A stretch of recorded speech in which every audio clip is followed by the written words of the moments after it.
As we sit here, we know that a lot of things are going on in Afghanistan. The peace deal, as they say, is going on.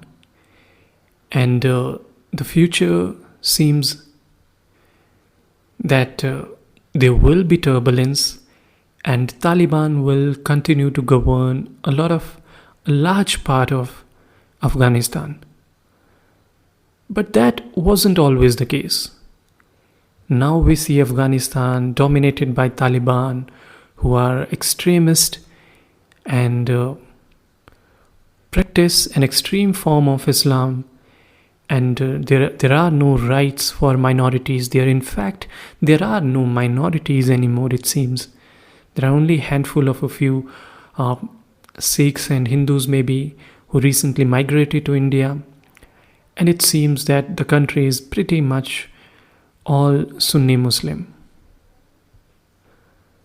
But this wasn't always the case, as we find out from the book called Afghan Hindus and Sikhs, A History of 1,000 Years.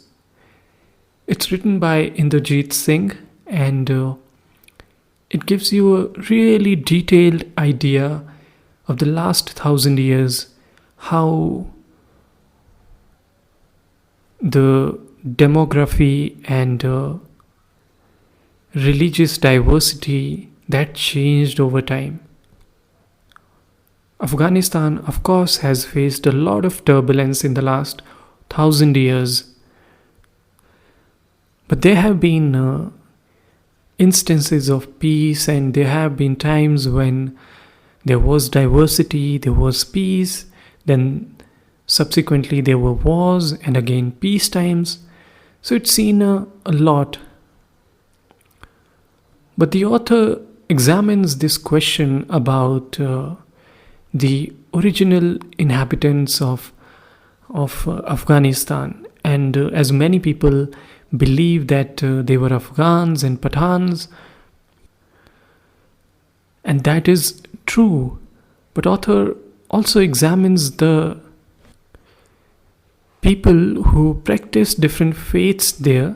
They were also original inhabitants of the place, but they were subsequently considered as outsiders and not treated as Pathans or Afghans in that region. And specifically that happened to Sikhs and Hindus. So in different chapters, what author does is captures the history one step at a time and gives us detailed accounts of the writers who were there and what they observed, what kind of religions they found there, how their lives were like, and how people were converted from one religion to another, how the demography that changed, and we got to the place where we are today. The author starts with the recent events in the last few decades, what has happened, and then takes us back into the history.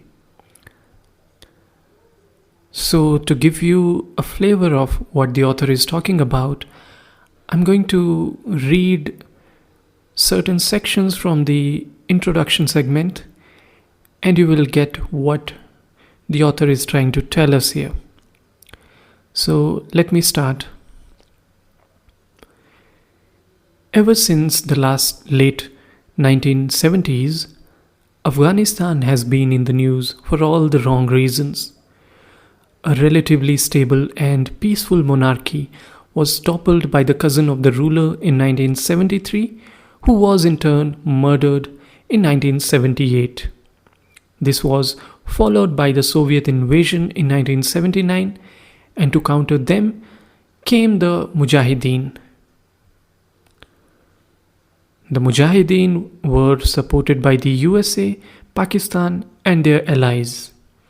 The proxy war continued for 10 years, and by the time the Soviets left in 1989, after failing to crush the Mujahideen, the country was in shambles. In 1992, just before the Mujahideen captured the capital, Kabul, The majority of the Afghan Hindus and Sikhs had left the country. 4 years later, the Taliban, a new version of the Mujahideen, captured most of the country. Their rigid and fundamentalist interpretation of Islam meant that Hindus and Sikhs of Afghanistan had to wear a yellow badge to identify themselves. Although the Taliban has been replaced by a democratic government, the exodus has not stopped. The Hindus and Sikhs of Afghanistan, who had been living in the country since time immemorial, left the land of their forefathers. While they numbered well over 60,000 in the early 1990s, only 1,000 Sikhs and Hindus remain in the country presently and are limited mainly to the three cities of Kabul, Jalalabad, and Ghazni. Outside these cities, their gurudwaras and mandirs are now illegally occupied by locals of the majority community. Even within these cities, their houses were forcefully occupied during the turmoil of civil war, and most of them live in gurudwaras and mandirs.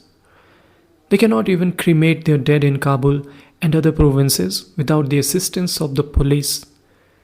Their children are bullied in schools called kafirs, and Sikh boys are mocked as potatoes. This happens in front of the teachers, and they don't do anything to discourage this behavior. The worst and most hurtful is that they are continuously asked when they are going back to India. No one believes them when they say that they have always lived in Afghanistan. There has been a steep decline in the fortunes of this once rich and prosperous Afghan Hindu and Sikh community. We have much in common with the Afghanistan than we realize. People, especially traders, regularly traveled between the provinces of these two countries in the past 2000 years and even settled there. Then why are Hindus and Sikhs not treated as natives of Afghanistan? The Afghan Hindu community has now established Asamai mandirs in India, Germany, England, and USA, named after the famous mandir in Kabul. Similarly, Afghan Sikhs have erected gurudwaras in India and across Europe. The Guru Nanak Darbar in London is one such gurudwara established by the Afghan Sikhs. The congregation in this gurudwara had distinct Afghan facial features, especially of the kids.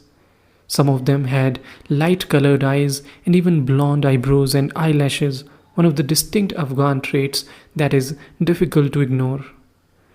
In Afghanistan, some local Muslims refer to the Hindus and Sikhs as Lala, which means elder brother. However, a significant number also discriminate against them. As a minority community in Afghanistan, the Hindus and Sikhs are considered foreigners, whereas they are the original natives of the country.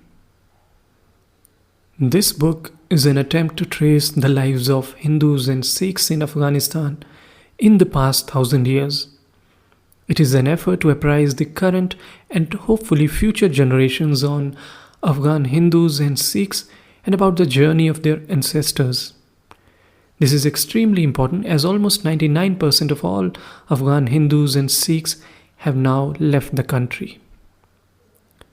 Almost all history records, even those held by the Afghan Hindus, stop at the Hindu Shahi rulers of Kabul in the 10th century and start again from the 19th century when European travelers and agents mentioned Hindus and Sikhs in the country.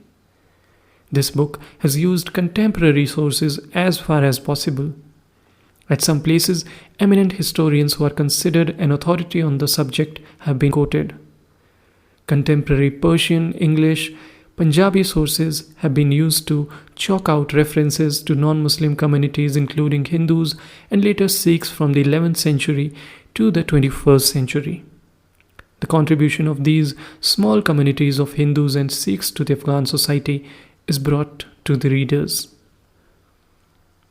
A number of theories are prevalent in Afghanistan to assert that The Hindus and Sikhs are recent immigrants to the country. Some of them are as follows. Mahmud Ghaznavi, the infamous Sultan who invaded India 17 times before a span of 25 years in the early 11th century, brought thousands of Hindu slaves from India.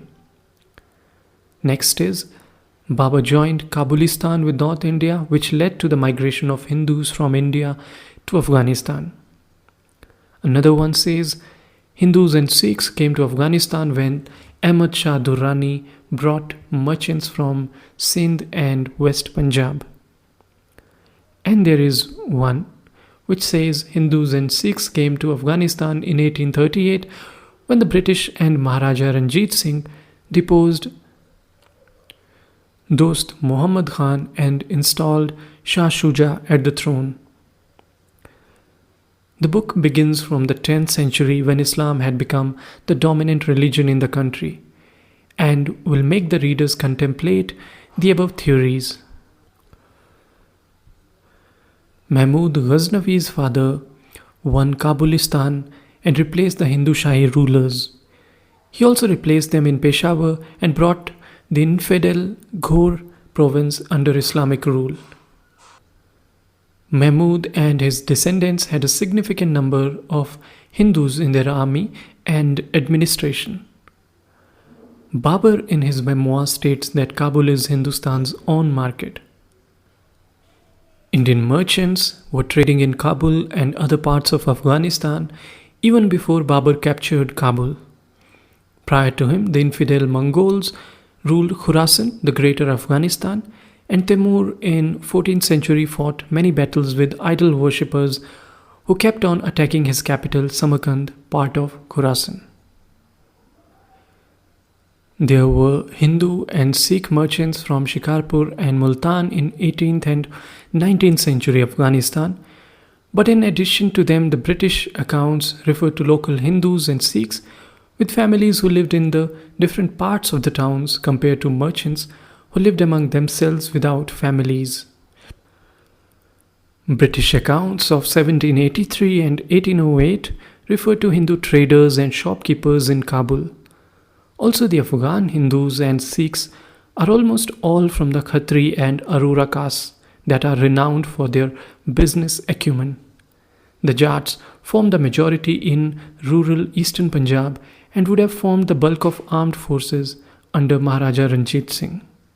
However, there is a complete absence of Jats among Afghan Sikhs and Hindus, and same is the case with Sikhs in Khyber Pakhtunkhwa province in Pakistan, which borders Afghanistan and which shares socio-cultural and tribal ties with each other.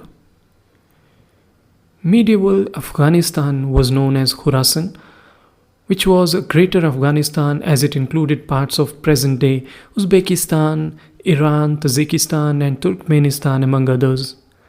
However, during a major period in the medieval age, especially from 1220 to 1748, the country was ruled by non-Afghan dynasties and was part of great empires. And the capitals of these empires were based outside the present Afghanistan. Hence, in this work, in some chapters, especially for the period 1220 to 1748, references are made to other major cities which were part of Khorasan but now fall outside Afghanistan. The provinces of Pakistan, namely Baluchistan and Khyber Pakhtunkhwa, which share the border with Afghanistan, have substantial Pathan population and also share major social, cultural and tribal ties with each other. Interestingly, the Hindus and Sikhs in these provinces have a number of similarities with Afghan Hindus and Sikhs. A separate chapter elaborates on these Pathan Sikhs of Afghanistan, along with Pathan Sikhs of Pakistan. So, this is the introductory chapter for you, and I hope you will enjoy the details of it and how Hindus and Sikhs, despite being a minority and very small minority in Afghanistan for the last 1000 years, they have survived there until now.